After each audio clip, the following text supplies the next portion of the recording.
আসসালামু আলাইকুম। সায়েন্স একাডেমির নতুন একটি ভিডিওতে তোমাদের সকলকে স্বাগত।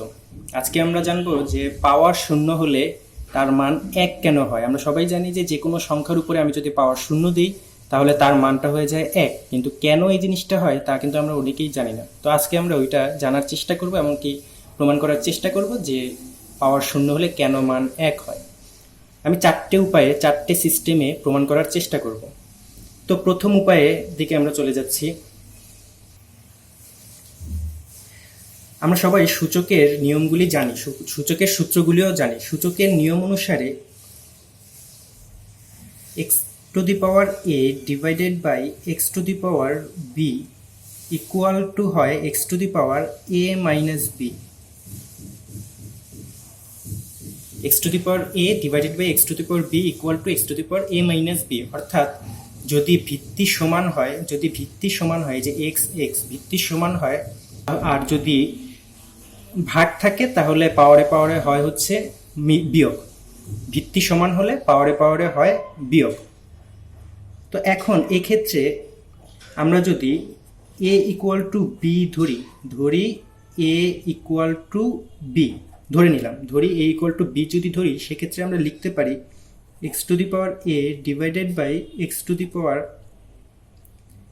a equal to x to the power a minus a। কেন? কারণ হচ্ছে আমরা a ইকুয়াল টু b ধরছি, সেজন্য আমরা a এর জায়গায় b এর জায়গায় a বসাই দিছি। তো সেক্ষেত্রে x to the power a কাটা, তো সেক্ষেত্রে এদিকে ফলাফল আসে 1 equal to x to the power a minus a 0। অর্থাৎ এখানে আমরা দেখতে পাচ্ছি যে কোনো সংখ্যার উপর, অর্থাৎ এক্সটাকে আমরা যদি যে কোনো সংখ্যা ধরি, এক্স এর জায়গায় আমি যাই কিছু দিই না কেন, 2 3 4 5 6 যে কোনো সংখ্যাই দিই না কেন, সেক্ষেত্রে এটার উপরে পাওয়ার যদি 0 হয়, সেক্ষেত্রে কিন্তু সবসময় মানটা 1 আসবে। আমি এক্স এর পরিবর্তে অন্য যে কোনো সংখ্যা নিয়ে যদি এই সিস্টেমটা ফলো করি, সেক্ষেত্রে দেখবো যে সবসময় আমি পাওয়ার 0 হলে মানটা আসছে 1। তো এখন আমি দ্বিতীয় সিস্টেমে চলে যাই। 2 নম্বর সিস্টেমে আমরা লগারিদমের মাধ্যমে কিছুটা প্রমাণ করার চেষ্টা করব যে কোনো সংখ্যার উপর পাওয়ার 0 হলে তার মান হয় 1। লগারিদমের একটা নিয়ম, একটা সূত্র আমরা সকলেই জানি যে লগ যদি এটার ভিত্তি হয় x, y এর যদি লগ হয়, এটার ফলাফল যদি হয় z, সেক্ষেত্রে আমরা যদি লগটাকে উঠাই দিতে চাই, সেক্ষেত্রে কিন্তু আমরা এভাবে লিখি। সুতরাং এই y যার লগ, সেটাকে আলাদা করে ফেলি, y ইকুয়াল টু ভিত্তিটাকে এই পাশে লিখে জেডটাকে পাওয়ার দিয়ে দিই। যে কোনো সংখ্যার লগ থেকে কিন্তু আমরা যদি লগারিদমটা উঠাই ফেলতে চাই, আমি যদি সূচকীয় ফাংশনে নিয়ে যেতে চাই, সেক্ষেত্রে কিন্তু আমরা এই সূত্রটা ফলো করি। তো আমরা জানি যে 1 এর লগ কিন্তু সবসময় 0 হয়, ভিত্তি যাই হোক না কেন। যেমন লগ 10 1 ইকুয়াল টু কিন্তু 0। যে কোনো ভিত্তির 1 এর লগ কিন্তু সবসময় 0 হয়। তো এটাকে যদি আমি এই সিস্টেমে যদি আমি লগারিদমটা উঠায় ফেলতে চাই, সেক্ষেত্রে এই যে y এর জায়গায় এখানে আছে 1, তো আমি লিখব 1 ইকুয়াল টু x এর জায়গায় এখানে আছে 10, তো সেক্ষেত্রে আমি এদিকে লিখব 10, আর z এর জায়গায় এখানে আছে 0।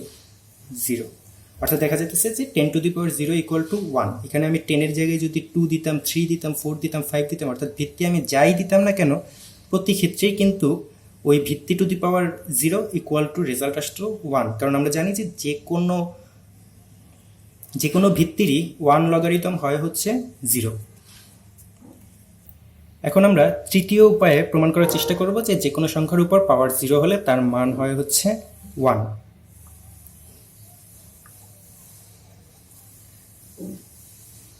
ধরো আমি 2 টু দি পাওয়ার 4 এর মানটা বের করব। 2 টু দি পাওয়ার 4 এর মান কিভাবে বের করব? আমরা জানি যে 4 বার 2 দিয়ে গুণ দিলেই, 2 কে 4 বার নিয়ে গুণ দিলেই হয় হচ্ছে 2 টু দি পাওয়ার 4 এর মান। অর্থাৎ 2 টু দি পাওয়ার 4 এর মান হচ্ছে 2 ইন্টু 2 ইন্টু 2 ইন্টু 2। এখন যে কোনো সংখ্যার সাথে 1 গুণ দেওয়া আর না দেওয়া কিন্তু একই কথা। আমরা কিন্তু বলতে পারি এগুলি সবগুলির সাথে 1 গুণ আছে। তো এটা দেখানো আর না দেখানো কিন্তু একই কথা, সেজন্য আমরা কিন্তু নর্মালি দেখাই না। তো আমি এখানে দেখালাম যে 4 বার 2 ইন্টু 1। এখন আমি যদি 2 টু দি পাওয়ার 3 এর মান বের করতে চাই, তাহলে কিভাবে বের করব? 3 বার 2 গুণ দিব।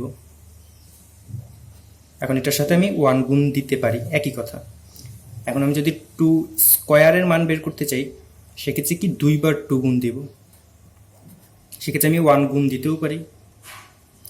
এখন 2 টু দি পাওয়ার 1 এর মান যদি আমি বের করতে চাই তাহলে কি 1 বার 2 1 ইন্টু 1 বার 2, তাহলে মানে পাওয়ার যতটা আমি ততবার গুণ দিব, এই ভিত্তিটাকে ততবার গুণ দিব যতবার পাওয়ার, এদিকে পাওয়ার 3 তাই 3 বার গুণ দিছি এই 2 কে, পাওয়ার 2 তাই 2 বার ভিত্তিটাকে গুণ দেওয়া হয়েছে, পাওয়ার 1 তাই 1 বার।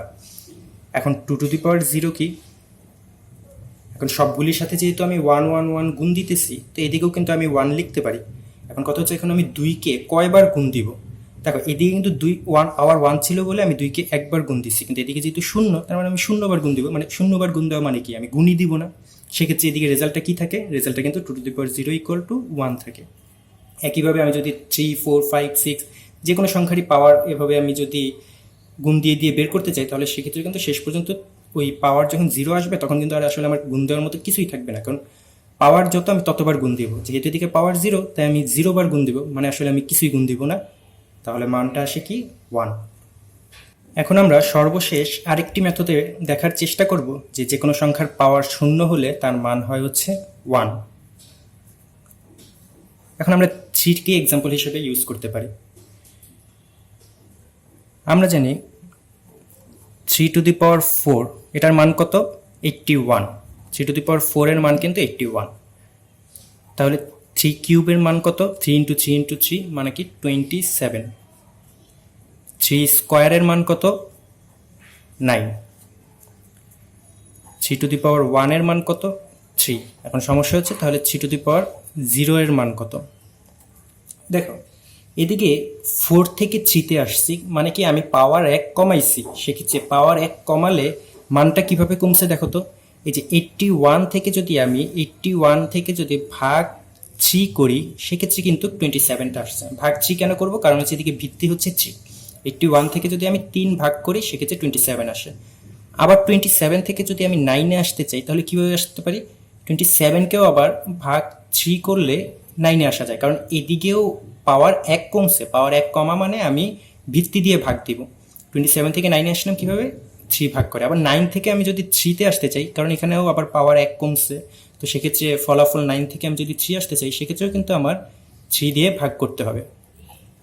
এখন কথা হচ্ছে 1 থেকে 0-তে আসছে পাওয়ার, সেক্ষেত্রেও কিন্তু পাওয়ার 1 কমছে, তো সেক্ষেত্রেও কিন্তু এখান থেকে 3 থেকে যদি আমি 3 টু দি পাওয়ার 0-এর মানে আসতে চাই সেক্ষেত্রে কিন্তু আমার আবার 3 দিয়ে ভাগ দিতে হবে, ভাগ 3। তাহলে একটু চিন্তা করো, 3 দিয়ে যদি আমি 3কে ভাগ করি তাহলে কি মান আসে, 1।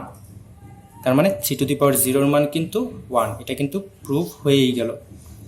এখন আবার একটু চিন্তা করো, আমরা যদি আবার 3 টু দি পাওয়ার 0 থেকে আরও 1 কমায় দিই, মানে কি -1, সেক্ষেত্রে 1 থেকে যদি আমি আবার -1-এ আসতে চাই তাহলে কিভাবে আসবো, ওই যে একই সিস্টেম, ভাগ 3, মানে পাওয়ার 1 1 করে কমলেই আমি 3 দিয়ে ভাগ করে করে ওই পরের রেজাল্টে চলে যাব।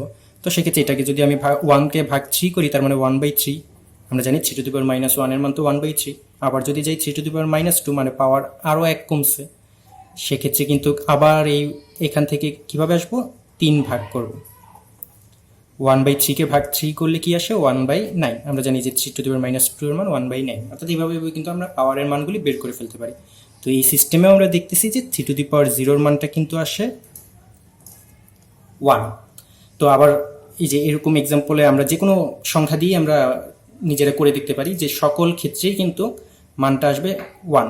যেমন 2 টু দি পাওয়ার 1-এর মান কিন্তু হয় 2, তাহলে 2 টু দি পাওয়ার 0-এর মান কত হবে, এই যে 2 থেকে ভাগ 2 করব, কারণ হচ্ছে এদিকে কিন্তু এদিকে 3 দিয়ে ভাগ করছি, কিন্তু এদিকে ভাগ করব 2 দিয়ে, কারণ হচ্ছে কি এদিকে কিন্তু ভিত্তি হচ্ছে 2, এদিকে পাওয়ার যেহেতু 1 কমছে তাহলে ভিত্তি দিয়ে ভাগ করব, তো ভিত্তি দিয়ে ভাগ করলে 2 ভাগ 2 মানে কিন্তু 1। তো যে কোনো সংখ্যা কি এইভাবে কিন্তু আমরা বের করে ফেলতে পারি, বের করে ফেলে প্রমাণ করে ফেলতে পারি যে যে কোনো সংখ্যার পাওয়ার 0 মানেই হচ্ছে তার মান হবে 1। তো আজকে পর্যন্ত এ পর্যন্তই, পরবর্তী ভিডিওতে আমরা নতুন কোনো বিষয় নিয়ে আলোচনা করব। সে পর্যন্ত ভালো থাকো, খোদা হাফেজ।